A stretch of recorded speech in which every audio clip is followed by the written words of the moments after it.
All right, let's dive into one of the most talked about and controversial political books of the 20th century, Friedrich Hayek's The Road to Serfdom. It came out way back in 1944, but it dropped a warning so intense that we're still arguing about it today. So what was this warning that has everyone so worked up? So Hayek kicks off his book, not with his own words, but with this absolute bombshell of a quote. And wow, does this just set the stage perfectly for his whole argument, that the best intentions, trying to create a perfect world using the power of the state, can actually pave the road to a place you never, ever wanted to go. Now, the timing here is everything. You have to picture this. Hayek, an Austrian economist living in Britain, writes this book while the UK is in an all-out war against Nazi Germany. And his message was, to put it mildly, explosive. He basically said, hey, all these popular policies we love in Britain, things like central planning and taking over industries, they're putting us on the exact same road that led Germany to totalitarianism. He was arguing the real enemy wasn't some unique German evil, but a set of ideas about collectivism that were seducing the entire West. You can just imagine how that went over in 1944. To really drive his point home, Hayek uses this powerful metaphor that you see all through the book. He pictures society on a journey, and we've come to a huge fork in the road. He argues we're starting to leave behind the very path that built Western civilization, and we're heading down a new one, a much more dangerous one. So, what are these two roads? Well, the one Hayek says we're abandoning is the road of individualism. That's a system built on competition, which kind of creates its own spontaneous economic order. It's all governed by what he calls the rule of law, general rules that apply to everybody. The new road, on the other hand, is collectivism. It throws out competition and brings in central planning, with a government authority consciously directing everything to achieve specific goals for society. For Hayek, these aren't just minor policy differences. Nope, they are two totally incompatible ways of organizing our lives. All right, so what's the first big problem Hayek sees when we take this new road? He argues that the second a society goes for central planning, it starts to tear down a fundamental pillar of freedom, the rule of law. So what does he even mean by the rule of law? Well, it's actually a pretty simple but profound idea. It means the government doesn't just get to do whatever it wants. It has to follow pre-established, general rules that apply to everyone, equally. This makes the world predictable. You know the rules of the game, you can plan your life, your career, your business, and feel pretty sure that the government isn't just going to change the rules tomorrow to mess you up. And this is just a brilliant way to picture the difference. The rule of law is like the government putting up road signs. It gives you the information you need, but you get to choose your own destination. Central planning, though, that's the government telling you exactly which road to take, when to take it, and how fast you're allowed to go. One sets the rules of the game for everybody, the other tries to decide who wins and who loses. And this is where you hit a fundamental conflict. See, a central planner can't be tied down by general rules. Why not? Because their whole job is making constant, specific choices. Should we build more hospitals or more schools? Does this steel go to making cars or tractors? Whose needs are more important, the farmers up north or the factory workers down south? You can't answer those questions with some formal general principle. A planner has to deliberately pick winners and losers.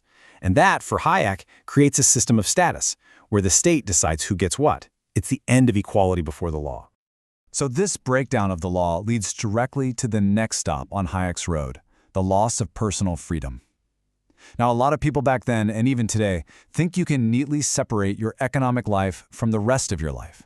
They might say, sure, let the state plan the economy, as long as I still have my freedom of speech. Hayek argues this is a huge, dangerous illusion. And this quote from Hayek just cuts right to the heart of it. We think of economic stuff as being about money, but he points out that there's no such thing as a purely economic goal. Money is just a tool. It's the means to get what we really want: feeding our family, buying a book, traveling, supporting a cause we believe in. So if some authority controls the means, our jobs, our income, what we can buy, it effectively controls the ends too. It controls, well, everything. Think about it. In a competitive society, if one company won't hire you or sell you what you want, you can just go to another one. But under central planning, the state is the only employer, the only producer, the only seller. It's a monopolist with absolute total power. It decides what your job is, what you get paid, where you live, and what you're allowed to buy. There is, quite literally, no escape. So, if this is the road we're on, and it leads to losing our laws and our freedom, who's driving the car? Hayek's answer here is maybe the most chilling part of his entire argument. He completely rejects the idea that a nice, decent group of people could run a totalitarian system for the common good. Instead, he says the system itself will inevitably select the most ruthless and immoral people to be in charge. He breaks it down into 3 steps. First off, a totalitarian leader isn't going to win over the highly educated, independent thinkers. No, they've got to build their power base from the gullible and the docile, the people who will just swallow a ready-made value system without asking too many questions. Second, it's really hard to get millions of people to agree on some big, positive plan for the future. You know what's way easier? Uniting them around a negative program, hatred of an enemy. Doesn't matter if it's another country, another race, or another class. Hate is easy. And finally, the core logic of collectivism is that the good of the whole is all that matters. This demands a leader who's willing to throw personal morality out the window. The phrase, "the end justifies the means," becomes the ultimate rule, and the people most willing to do truly terrible things for the greater good are the ones who climb to the top.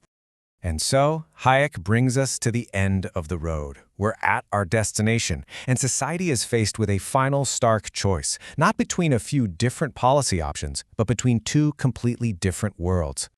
Now, Hayek's not trying to tell you that his preferred system is perfect. Not at all.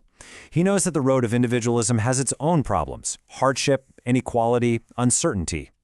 But his point is that those are just the flaws of an imperfect world. The other option, the road of collectivism, doesn't lead to a utopia.